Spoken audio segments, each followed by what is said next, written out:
Hi, welcome to RV TV. On this channel, I provide practical information and tips that will enhance your RV lifestyle. I'm Dennis Foster. I'm your host on this channel. We're going to begin a series to cover all the RV systems, but today we're going to start with the electrical system. Now, whether you own a motorhome, a fifth wheel, or a travel trailer, it doesn't matter because we're going to cover some basics that you're going to find very helpful. So come along, let's get started.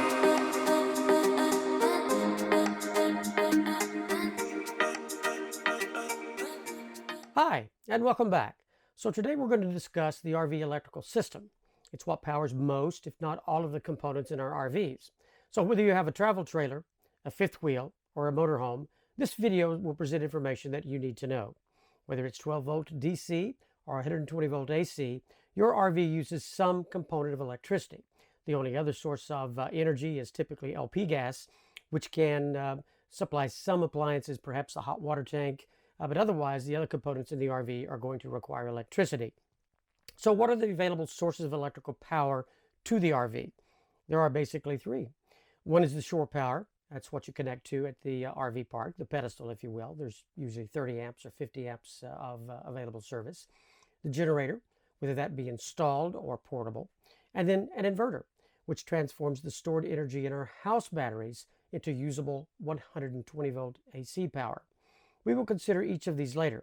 But first, I think it's important that you know some basic terminology of things we will be talking about. There are four terms that I think you should be familiar with: amperage, voltage, wattage, and joules.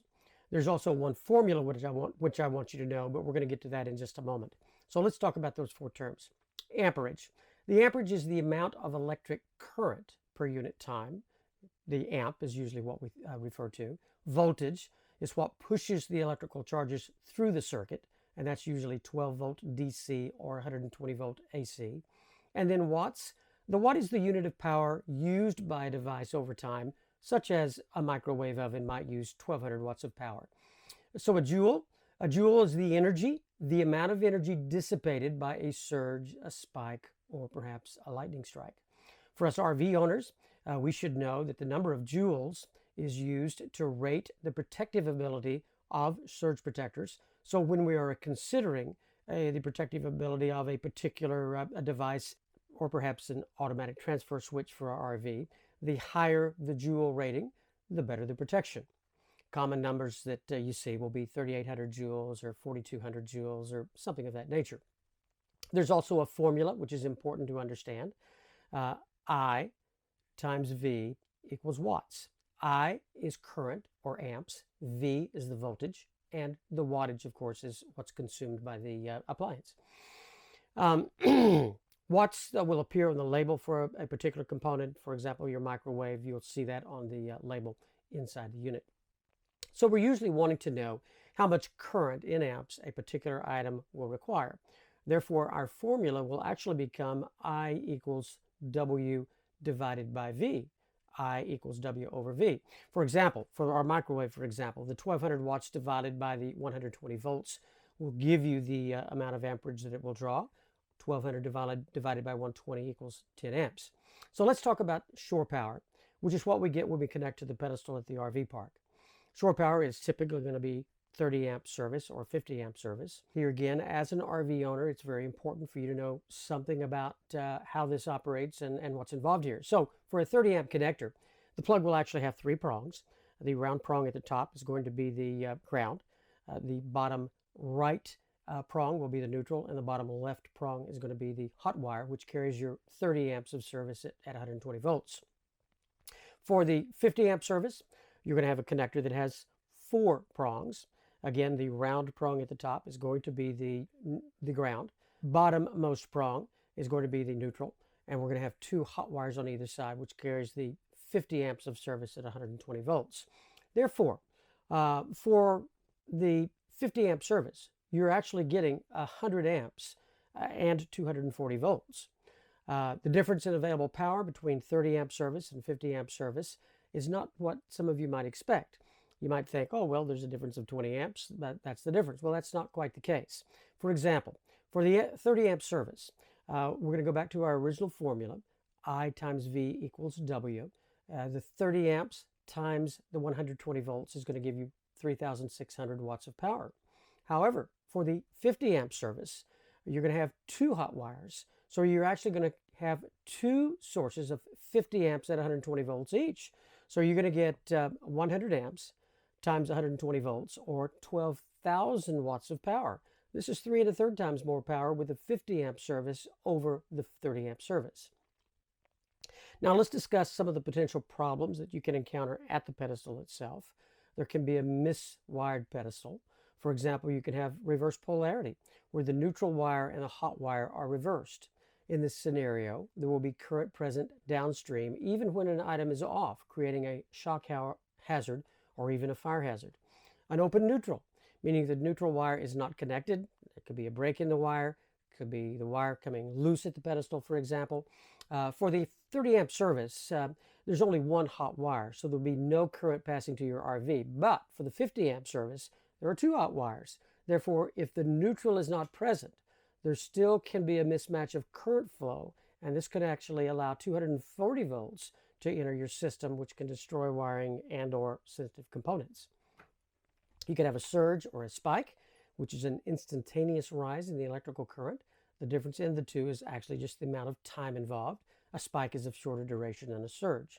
And then you can have low voltage. Probably the most common situation at a pedestal would be low voltage.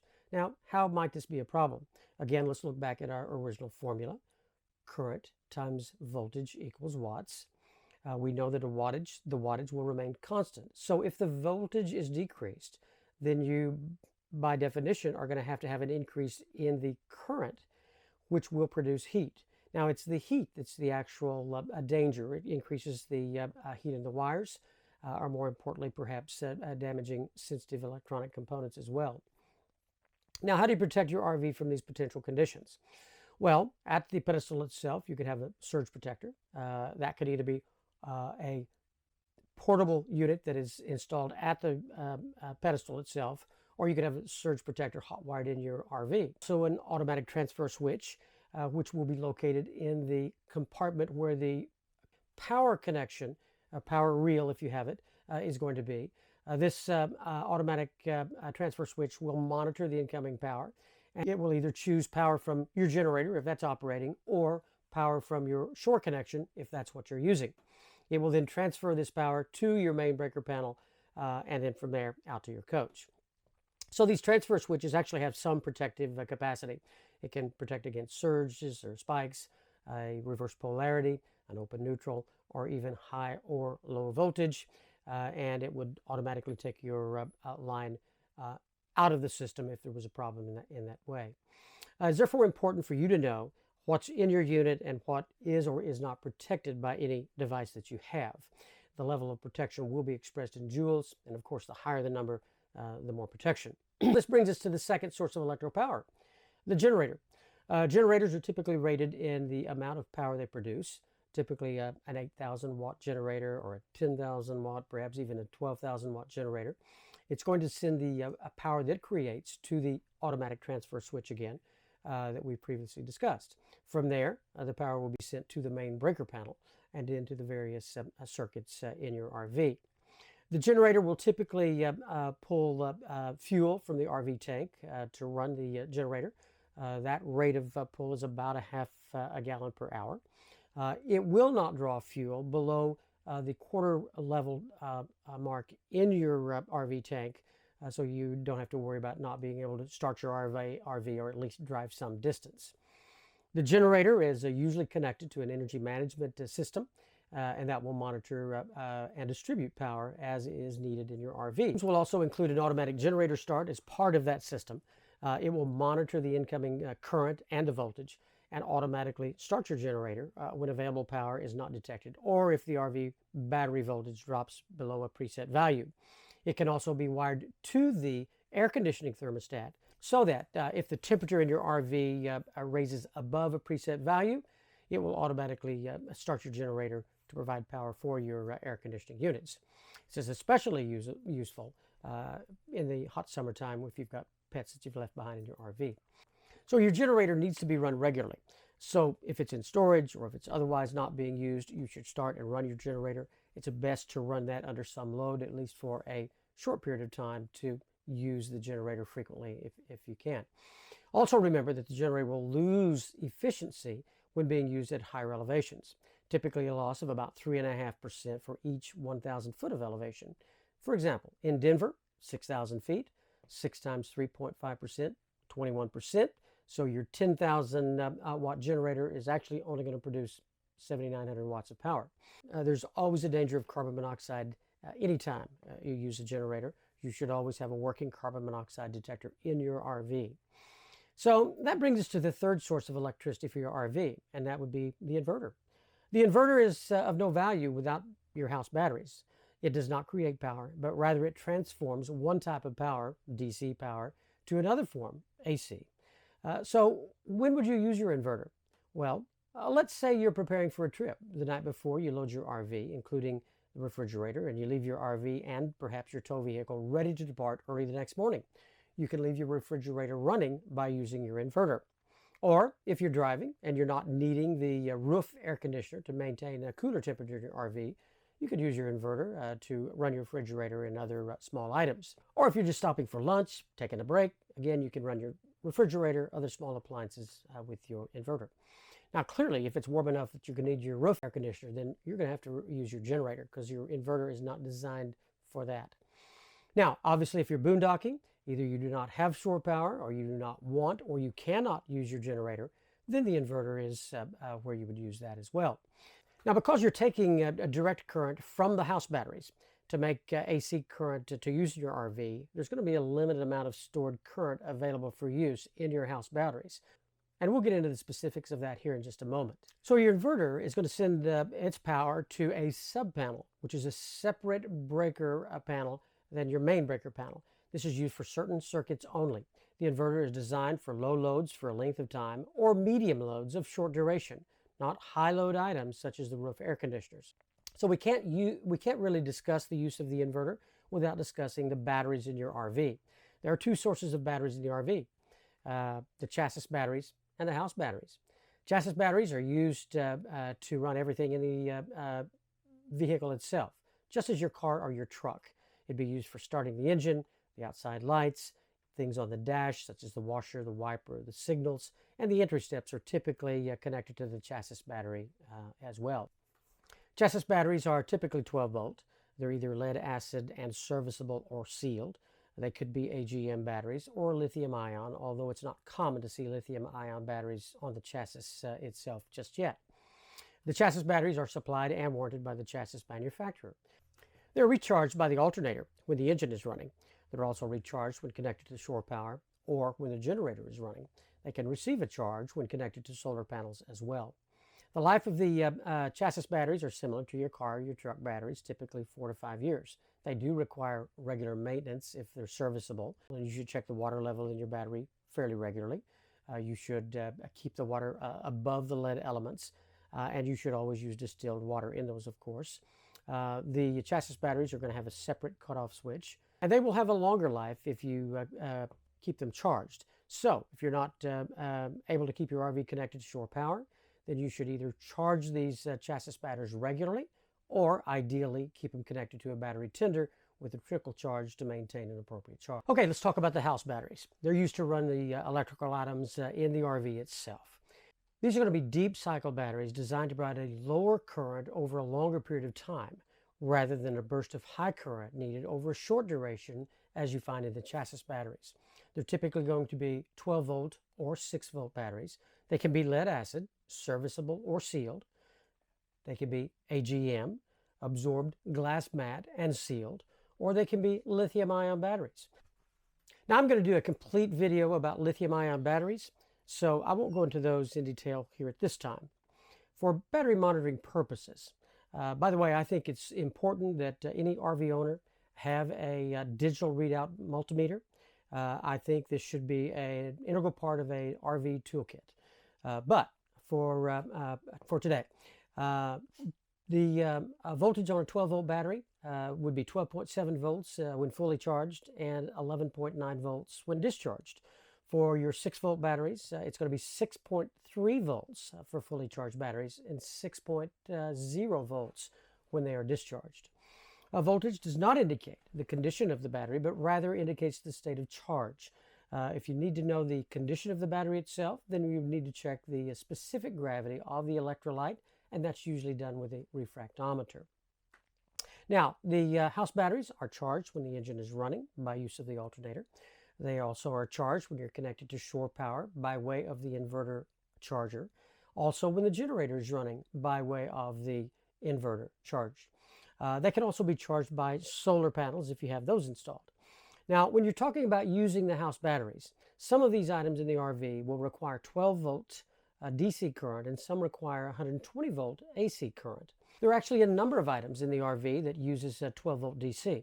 For example, ceiling fans, the vent fans, some of the lights in the RV, those are usually 12 volt DC. So it's very common to see 6 volt batteries used as the house batteries in RVs. And you might say, well, why are 6 volt batteries used? Well, it's because of the storage capacity of these batteries.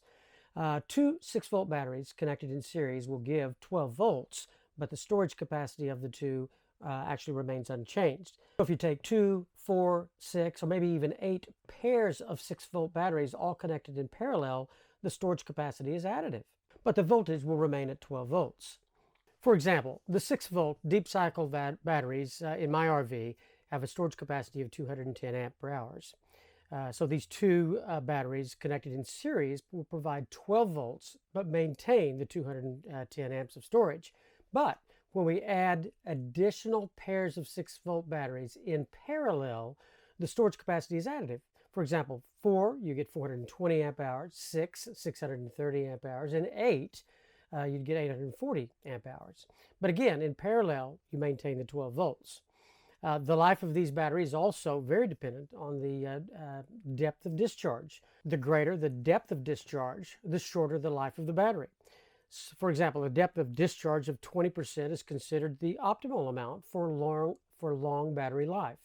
Unfortunately, this is not very practical for the use in our RVs. So therefore, a good rule of thumb is not to discharge your batteries below 50% of their storage capacity.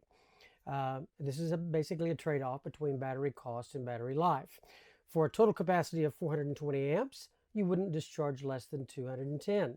For a capacity of 840 amps, no less than 420. So we've been using the term inverter, but what we have is actually an inverter charger. The inverter transforms DC current from our house batteries to 120 volt AC current for use in the RV. And the charger uses this AC current when connected to shore power or from the generator to charge both the house batteries and the chassis batteries. The charger will monitor the voltage of the batteries and maintain them with a discharge cycle to keep the batteries at their optimum capacity. So when using the inverter to provide AC current, the inverter will actually use some of the stored power to do its job. So you must take that into consideration. The inverter is also not 100% efficient. The efficiency peaks at about 90% with an output of 600 watts, and then it will drop to 80% with an output of 2400 watts. So you must take that into consideration. So it's recommended to multiply your calculated load by a factor of 1.2 to account for this deficit of efficiency. And I'll show you an example of that here in just a few minutes. So let's get back to the storage capacity of the house batteries. In our example, for a bank of 8 6-volt batteries, each with a capacity of 210 amp hours, you would have a total storage capacity of 840 amps. You do not want to discharge these less than 50% or 420 amps. So if we have 420 amp hours of use, some of that will be used to run the inverter, plus we must take into consideration the efficiency factor. So effectively, we're actually going to have something less than 420 amps to use in our RV. So if you'll be using your inverter to supply your RV electrical needs, you can calculate what your power load will be by looking at which items you will use, the load used over time by those, and then the amount of time that you want to run those items. For example, using our power equation, current times voltage equals watts, you will need to know which items require 12 volts and those that require 120 volts, and the amount of watts consumed by each component. And again, that value, the wattage used, can typically be found on the appliance label itself. So let's look back at a load calculation. For a scenario where you might be somewhere where there's just no shore power, or either you cannot or do not want to use your generator, you're going to be relying on your inverter. Here's an example. By no means is this anything but an example of how one can calculate their load demand for a 24-hour period. You will actually decide what items you need or want to use in the amount of time you will want to run each item. Remember, we're using our stored energy via the house batteries and the inverter. We have already decided that with a battery bank of 4 pairs of 6-volt batteries connected in parallel, our total stored capacity is 840 amp hours. We also indicated that we do not want to draw below 50% of that stored capacity to maintain the longest life of our batteries. We therefore will effectively have available something less than the 420 amp hours of power. So looking at this example, I have listed the loads that I might typically use in a 24-hour period. Their power requirements in watts, and using the formula current times volt equals watts, and noting the difference in the 12 volt and 120 volt components, we can arrive at the amount of current in amps that we're going to need for each hour of each load. If we then use the amount of time we expect to use each item, we can predict the load requirement over 24 hours. We then take the sum of these numbers and have a 24-hour load requirement that we expect to draw from a house battery bank. You can see in this example, you would use approximately 360 amps in this 24-hour period. You should also note that we have taken into consideration the power used by the inverter itself. We've also multiplied our total amps required by 1.2 to factor in the efficiency output of the inverter. Under this scenario, you would have approximately 60 amp hours of usable capacity remaining. The bank itself actually has the original 840 minus the 360 we've used for a total of 480 amp hours remaining. But since we do not want to draw below the 420 amp hours, there are 60 amps of usable power remaining.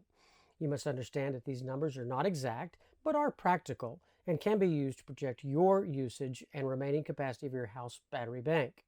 So in this scenario, after 24 hours of inverter use, we have only 60 amps of usable power remaining. So what do you do to replenish the battery bank after this? Our deficit is 360 amp hours. You can restore some of that while driving via your alternator. You can connect to shore power. You can run your generator, or if you choose, you can use solar power. So if you're going to rely on solar energy to restore your batteries, how long would this take? There are several factors involved. This will depend on the size and the capacity of your solar panels, how much direct sunlight is available, and also the angle the sunlight strikes these panels. So solar energy will not in itself run anything in your RV. It rather is used to return power to your batteries, where it then can be used through your inverter. So let's assume you have two 120-watt solar panels. You effectively have 240 watts at 12 volts, which will produce 20 amps per hour in ideal conditions. Remember our equation, current times voltage equals watts, or the current equals the watts divided by the volts. So here we have 240 watts divided by 12 volts, which would give 20 amp hours. So for 6 hours of direct sunlight, you'll get 120 amp hours deposited back into the battery bank. Likewise, for 7 hours of sunlight, you would get 140 amps, and for 8 hours, 160 amps. To replenish the entire 360 amp deficit would require 360 divided by 20, or 18 hours. So, is adding solar panels worth it? Well, it depends on what kind of RVing you plan to do. If you're going to be camping where there's always shore power, then probably not. But if you want to do a lot of boondocking, then maybe so. Only you can decide that. So, how is the RV electrical system protected from typical problems? So beginning where the electricity originates, the pedestal, if you will, a portable surge protector can be very effective. Or where it enters your RV, the automatic transfer switch or a hardwired surge protector can be effective there. And again, you need to know what particular device you have in your RV, its protective capacity, so you will know what protection you have. Next in line will be the main circuit breaker or the sub-panel breaker associated with your inverter. From there, there are fuses, and then ground fault circuit interruption devices. These are at your electrical plugs, some of which will be throughout your RV and probably in some of the sub-compartments. So depending on what type of problem presents itself and how local or widespread it may be, will allow you to check these various protective devices and hopefully narrow down the source of any electrical problem that you have so this can then be corrected. So I hope you have found this video to be of value. And if so, please hit that like button. On this channel, I present practical information and tips to help make your RVing experience more enjoyable. If this is information that you find helpful, please subscribe. In my next video, I will cover the use of lithium-ion batteries in the RV. So if you'll hit that bell, you'll be notified when that video is available. Until then, I'm Dennis Foster, and I'll see you next time.